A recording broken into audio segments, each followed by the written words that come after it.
خب بریم شروع کنیم بچه‌ها. از چی؟ از درس اول، مبحث مجموعه ها. اول بگیم آقا مجموعه چیه؟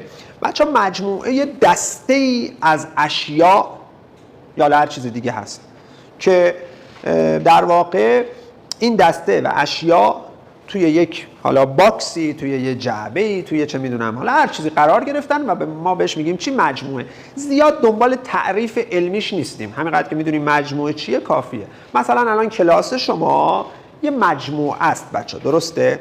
مثلا اعداد طبیعی یک رقمی، اعداد 1 تا 10 یه مجموعه هست بچه. این دسته ای از اعداد، دسته ای از دانش آموزان، دسته ای از مثلا ماشین های توی یه نمایشگاه، همه اینا ما بهش میگیم مجموعه بچه. مجموعه رو معمولا ما با حروف بزرگ نشون میدیم. حالا اسم این مجموعه رو میتونیم بگیم A, B, C یا هر چیز دیگه. و بچه ها هر شیئی که توی این مجموعه قرار داره ما بهش میگیم یک عضو این مجموعه. مثلا فرض کنید که توی این مجموعه یه عضوی وجود داره به نام عدد 3، یه عضوی وجود داره به نام 5، یه عضو دیگه وجود داره مثلا 4، 3 و 4 و 5. میگیم این مجموعه چند تا عضو داره؟ 3 تا عضو داره، یکی 3، یکی 4، یکی 5. حالا مجموعه میتونه اعضاش بچا حروف انگلیسی باشه، میتونه اعضاش اسم آدما باشه، میتونه اعضاش اسم ماشین ها باشه، اوکی؟ به هر حال میتونه ترکیبی هم باشه، ایرادی نداره. بعد بچه اینجا مثلا میتونیم بگیم که چه عضوی توی این مجموعه وجود داره، چه عضوی وجود نداره. مثلا بچه من میگم عدد 3 عضو مجموعه آ هست، این علامت عضو بودنه، یه علامه هم چیزی. یا مثلا بچه میگیم عدد 7 عضو مجموعه آ نیست، آقا نیست دیگه. یا بچه مثلا میگیم عدد 5 عضو مجموعه آ هست. دیگه چی عضو مجموعه آ هست؟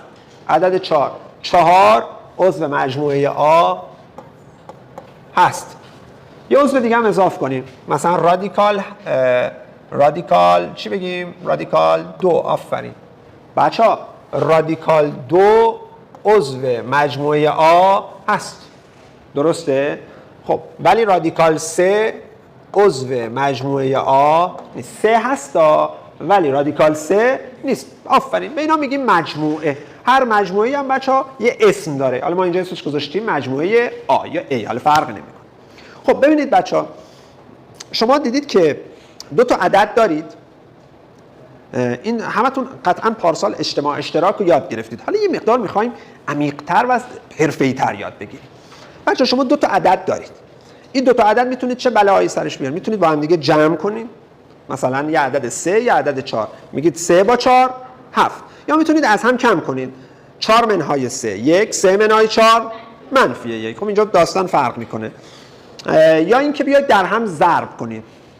3 4 تا 12 تا. یا بر هم تقسیم کنید 3 چهارم یا 4 سوم. بچه‌ها به این 4 تا جمع، تفریق، ضرب و تقسیم بهش میگیم اعمال جبری. اعمال جبری رو چی؟ روی اعداد. حالا بچه‌ها ما وقتی میایم تو مجموعه ها دیگه جمع و ضرب نداریم.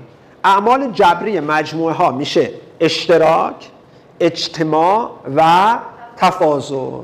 ببینید اینجوری یاد بگیرید. پس ما وقتی میریم تو اعداد اعمال جبریمون میشه چی؟ جمع، ضرب، تفریق، تقسیم. حالا اومدیم تو مجموعه ها، اجتماع، اشتراک و تفاضل.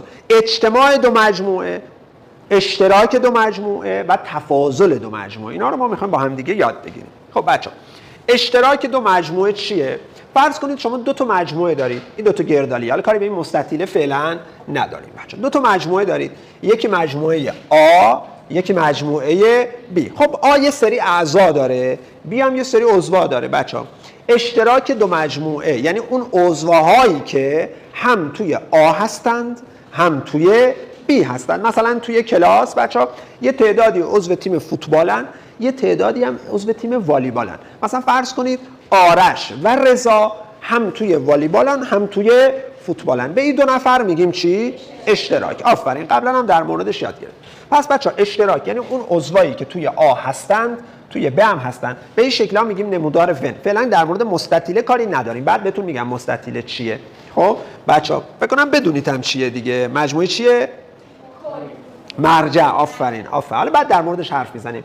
بچه‌ها توی نمودار ون این قسمت سبز رنگ که من هاشور زدم میشه اشتراک دو تا مجموعه، یعنی اونایی که هم تو آ هستن هم تو ب. اشتراکم با این نماد نشون میدیم. اونی که دستاش رو به پایینه در واقع میشه آ اشتراکش با بی بچه. آ اشتراکش با بی. خیلی خوب. بریم سراغ جبر بعدی که بهش میگیم اجتماع. بچه اجتماع همون جمع کردنه، یعنی دو تا مجموعه رو بریزیم روی هم دیگه، درسته؟ اما اونایی که تو اشتراکن رو دیگه دوبار نباید تکرار کنید. یه بار بگید کافیه. مثلا اون آرش و رضا که هم توی والیبال بودن هم توی فوتبال بودن یه بارم بگید کافیه. حالا سوال، آیا ما دوبار بگیم مشکلی پیش میاد؟ نه بچه مشکلی پیش نمیاد. شما یه مجموعه اگه عضو تکراری رو بگید ایرادی ولی نگید بهتره. نگید بهتره. ولی حالا یه مجموعه وقتی دو تا عضو تکراری داره، دو تا عضو عین هم داره، ما یکیشو در نظر میگیریم. مثلا بچه نگاه، بذارید اینجا بهتون بگم. مثلا شما یه مجموعه‌ای دارید 1 5 3 دوباره 5. اگه گفتن این مجموعه چند تا عضو داره نمیگید 4 تا عضو داره، 3 تا عضو داره، چون این 5 چی شده؟ این 5 تکرار شده. خب حالا نگاه کنید بچه‌ها، شما دو تا مجموعه دارید، یه مجموعه آ، یه مجموعه بی.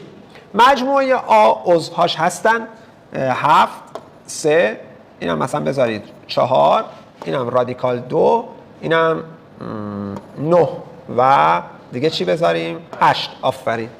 بچه ها اگه به من بگن مجموعه آ اشتراکش با بی، یعنی اون عضوهایی که هم توی آ هست هم توی ب هست، میشه چی؟ 4. حالا اگه به من بگن آ اجتماعش با بی، بچه ها آ اجتماعش با بی یعنی دو تا مجموعه رو بریز رو هم. خب چیا دارید؟ آ 3 و 4 و 7 داریم. بچه علامت مجموعه هم بذارم.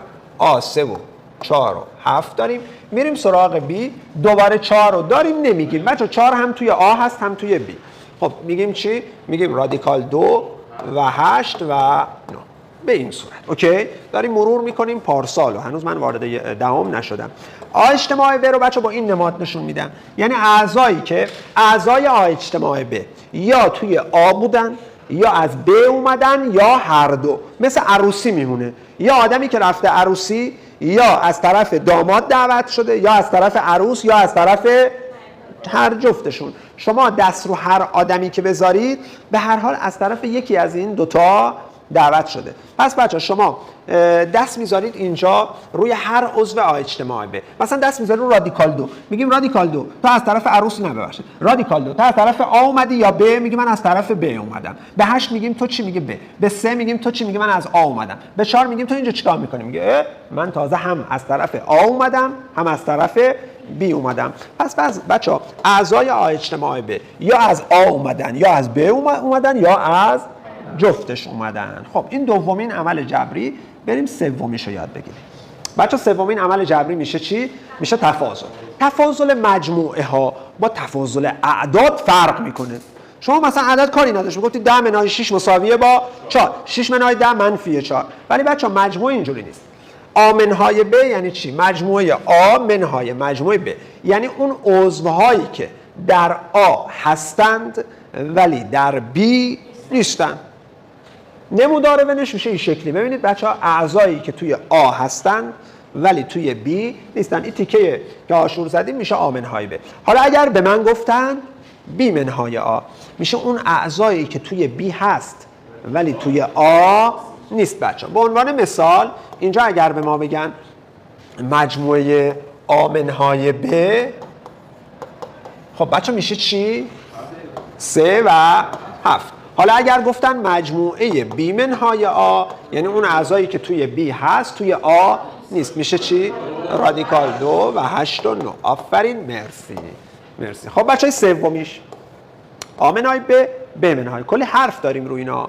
اما چهارمین عمل جبری که امروز میخوام بهتون یاد بدم بهش میگیم تفاضل متقارن. اینو دیدید بچه ها؟ تفاضل متقارن بهش میگیم آ دلتا بی. بچه ها آ دلتا بی. آ دلتا بی چیه؟ داستان چیه بچه ها؟ یه جورایی انگار اومده آ منهای بی رو ادغام کرده با بی منهای آ. بهش میگن تفاضل متقارن، با این نماد نشونش میدن. و اینطوری بچه ها میگیم که آ دلتا ب آ دلتا ب. احساس میکنیم اینجوریه اومده آ منهای ب رو اجتماعش گرفته با چی؟ با بی منهای آ. این دوتا رو گذاشته روی همدیگه و تشکیل چی دادن؟ آ دلتا ب. بچه یه جور دیگه هم میتونیم بگیم آ دلتا ب رو، اونم یاد بگیریم. حالا از کدومش استفاده کنیم بستگی به سوالتون داره. بچه آ دلتا ب رو میتونیم بگیم این یه آ اجتماع ب بوده که یه آ اشتراک ب رو ازش جدا کرده. بگیم آ اجتماعش با ب منهای آ اشتراکش با ب. آفرین به شما، مرسی. ببین اول مفهوم و قشنگ مرتب شیک یاد میگیریم، بعد هی میریم وارد فاز پیشرفته میشیم. حالا ببینید بعداً چه تستایی حل میکنیم بچه‌ها. خب اینم از این. پس بچه‌ها هر عضوی که توی آ دلتا ب بوده یا تو آ بوده تو ب نبوده، یا تو ب بوده توی آ نبوده. آفرین. بذارید یه مثال بیاد تو ذهنم. مثلا بچه‌ها فرض کنید که بذار بعد بگم، اول زیر مجموعه بگم بعد این مثال رو کامل میکنم.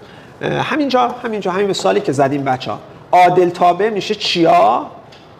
میشه بگید 7 3 رادیکال 2 8 و 9. 4 دیگه توی آ دلتا ب نیست، تفاضل متقارن بچه‌ها. خب بریم زیر مجموعه. بچه‌ها زیر مجموعه عمل جبری نیستا. ما 4 تا عمل جبری داشتیم، بگیم اشتراک، اجتماع، تفاضل متقارن. زیر مجموعه چیه بچه؟ اول به یه زبون خودمونی بگیم. حالا زیر مجموعه یعنی یه مجموعه درون یه مجموعه دیگه باشه. مثلا بچه استان فارس زیر مجموعه ای از کشور ایرانه. خب ایشالله قسمت کنه برید. مثلا نیویورک زیر مجموعه ای از کشور آمریکاست. آفرین. مثلا دبی زیر مجموعه ای از اماراته. آفرین. قابل توجه اونایی که خودتون میدونید چی میگن. خب ببینید بچه‌ها وقتی یه مجموعه درون یک مجموعه دیگه باشه، مثل الان بی درون آ هست، میگیم ب زیر مجموعه از آ هست. ب با این نماد نشون میدن، با این نماد زیر مجموعه از آ. و داستان چیه؟ داستان اینه که تمام اعضای ب در واقع عضوی از آ هم هستند. مثلا کلاس شما زیر مجموعه ای از آموزشگاه کنکور درسامه. شما یه زیر مجموعه دیگه. خب حالا خود شما هم میتونید دوباره زیر مجموعه داشته باشید. مثلا بگیم گروه حضوری، گروه آنلاین. آنلاین ها زیر مجموعه از کلاس ابراهیمی هستن. اوکی؟ خیلی خوب بچه‌ها. پس به زیر مجموعه آ، البته بچه‌ها میتونه این خط، میدونید یعنی چی؟ این خط زیرش نه، میتونه مساوی هم باشن. یعنی دو تا مجموعه اگر مساوی باشن باز زیر مجموعه هستن. یعنی اینجوری بگیم هر مجموعه میتونه زیر مجموعه خودش هم باشه. این علامته یعنی ب یا درون آ هست یا مساوی آ هست. آفرین. این مثل کوچک در مساوی و بزرگ در مساوی، دوتاشون یکی باشن. الان کلاس شما زیر مجموعه خودتون هستید. آ زیر مجموعه آ. هر مجموعه‌ای میتونه زیر مجموعه خودش باشه. آفرین. خب بچه یه سوال تشریحی خیلی آسون اومده، دو تا مجموعه رو به ما معرفی کرده. یکی مجموعه آ، عضواشو بچه در نظر بگیرید 1 2 4 5 7 8. یکی مجموعه ب 2 3 6 8. بعد میگه آ اشتراک ب، آ اجتماع ب، آ منهای ب، ب منهای. حالا من چند تا دیگه من اضافه میکنم. خب آ اجتماع ب بچه شما به من بگید آ اجتماع ب میشه چیا؟ 1. اول اعضای آ رو بنویسیم. 1 2 4 5 7 8. حالا بریم اعضای بی. 2 رو که نوشتیم، 3 و 6 8 هم که نوشتیم. آفرین. دمتون گرم. آ اشتراک ب، اونایی که هم توی آ هم توی ب. 2 8. مرسی، ممنون. آ منهای ب بچه داریم دستمون گرم میکنیم. اینا لول کنکور نیست، داریم فعلا آروم آروم میایم بالا. آ منهای ب اونایی که تو آ هستن تو بی نیستن. 1 4 5 7. من ناخودآگاه وقتی پای آ و ب میاد وسط طرفدار آ هستم، نمیدونم چرا. کلا یه حس بهتری به مجموعه آ دارم. احساس کنم مثلا ب یه چیز شما اینجوری میشید؟ این نشان از دیگه حالا شنیدی میگن ریاضیات دیوونن؟ نشنید خب نه دروغه بچه. ببین آیا 3 و 6 آفرین. خب یه چیزی حالا من میخوام اضافه کنم. آ دلتا ب. آ دلتا ب یعنی اون اعضایی که توی آ هستن توی ب نیستن و اون اعضایی که توی ب هستن توی آ. بچه آمنا شما بگید من 1 4 5 7 و 3 و 6 مرسی. همه رو می‌نویسیم به جز اشتراک دیگه اعصابشو خورد کردی دیگه. یعنی چیه دارن درسته؟ منظور همین بود دیگه. آفرین. توضیح زیادی میدید. خب بچه یه سری قوانین داریم توی اشتراک، اجتماع و تفاضل. آفرین. اولین قانون میگه چی؟ اولین قانون بریم سراغ قوانین اشتراک. بچه اولین قانون جابجاییه. میگه آقا آ اشتراک ب با اشتراک آ به اشتراکش با آ هیچ فرقی نمیکنه. مثل جمع دو تا عدده. چه بگی 3 به علاوه 5 چه بگی 5 به علاوه 3. مثلا تفاضل جابجایی نداره. 3 منهای 5 میشه -2، 5 منهای 3 میشه چی؟ 2. اما بچه‌ها اشتراک جابجایی داره. هیچ اشکالی نداره. قانون دوم میگه که اشتراک هر مجموعی با خودش میشه خودش. معلومه دیگه. نمیگفتی هم میفهمیدیم. مگه نه بچه‌ها؟ میفهمیدیم دیگه. سومین قانون میگه تهی با هیچ مجموعی اشتراک. من بچه تهی که میدونید چیه؟ نگفتم دیگه. گفتم بلدی دیگه. تهی چیه؟ تهی چیه؟ مجموعی که هیچ عضوی نداره، خالیه، هیچ چی توش نیست. خب اینم نمادشه دیگه. چون اینا رو بلد بودی من گفتم این وقت روش نذارم دیگه. بود تو جزوه ما حذفش کردم. میگه که آ اشتراکش با تهیه. یعنی بچه تهی مگه میشه اشتراکی داشته باشه؟ نه آقا. قانون بعدی یه قانون خیلی باحالیه. میگه اگر آ نه اینجا میگه ب. میگه اگه ب در واقع سابست یا زیر مجموعه آ باشه اشتراکشون میشه مجموعه کوچیک‌تره. بچه اینو من در موردش حالا توضیح میدم. اجتماع هم بگم یه مجموعه درون یه مجموعه دیگه بود اشتراکش میشه چی؟ کوچیک‌تره. کلی توش میشه تستای قشنگ در آوردن و در آوردن. بریم این ور داستان. قوانین اجتماع. خب بچه اجتماع چه قانون‌هایی داریم؟ اول قانون جابجایی رو داریم. بله قانون جابجایی دارد. اجتماع آ و ب با ب فرق میکنه. قانون بعدی بچه میگه اجتماع هر مجموعه‌ای با خودش میشه خودش. اینم اوکیه، باهاش مشکلی نداریم. قانون سوم میگه تهی اجتماعش با هر مجموعی میشه همون چون مثل عدد 0 میمونه. با هر عددی جمع کنید تأثیری نداره. مرسی. قانون بعدی بچه قانون بعدی میگه اگر یه مجموعه زیر مجموعه یه مجموعه دیگه بود اجتماعشون میشه مجموعه بزرگتره. آفرین. میشه مجموعه بزرگتره. پس اینجا بچه ها بنویسیم اینجا حالا برای که یادمون نره ها مگر ما که بلدیم. اشتراک میشه مجموعه کوچیکتره. اجتماع وقتی زیر مجموعه من میشه مجموعه بزرگتره. آفرین. اینا کلی کار داریم باهاش. بریم قوانین تفاضل. بچه تفاضل خاصیت جابجایی نداره. یعنی شما آ منهای ب با ب منهای آ فرق میکنه. اینجا دیگه نیاورده خاصیت تفاضل رو. اما یه ویژگی باحال داره. میگه هر مجموعه منهای خودش هیچیش نمیمونه. جانم کدوم این؟ آخری؟ باشه توضیح میدم. اینو گوش کن آخر تو. ببین میگه که آ منهای خودش میشه چی؟ تهی. معلومه دیگه. یه مش چی داره همونا رو ازش میگیریم. بچه‌ها قانون بعدی میگه که هر مجموعه منهای تهی میشه آ. معلومه دیگه. هیچی ازش نمیگیریم. آ منهای تهی میشه آ منهای هیچی. و قانون بعدی بچه‌ها میگه تهی منهای آ. آخه تهی چیه که دیگه ازش چیزی بگی؟ هیچی نداشته. آدمی که هیچی پول تو جیبش نیست نمیتونی چیزی ازش بگیری. درسته؟ هیچی پول تو جیبش نیست. مثل من هیچی ندارم. منتظرم شما شهریه هاتون رو بدید بچه‌ها. کلا خیلی مهمه آدم وقتی شهریه هاشو زود پرداخت کنه. مثلا ریاضی رو بهتر یاد میگیره. مگه نه؟ آفرین. زیاد بدید شهریه. شوخی میکنم. خب اینو گفتی توضیح بده. شهریه تو دادی؟ آفرین. ببین از من یه مجموعه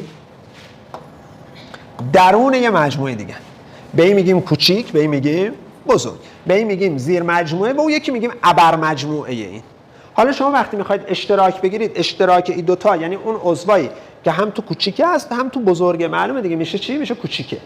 وقتی همه رو میریزید رو هم میشه چی؟ میشه بزرگه. پس اشتراکشون میشه مجموعه کوچیک‌تره، اجتماعشون میشه مجموعه بزرگتره. آفرین. نگاه مثل این میمونه شما بچهای شیراز اشتراکش با بچهای ایران، یعنی اونی که هم شیرازیه هم ایرانیه، معلومه میشه شیرازیا. درسته؟ حالا اجتماع بگیرید میشه کل ایران.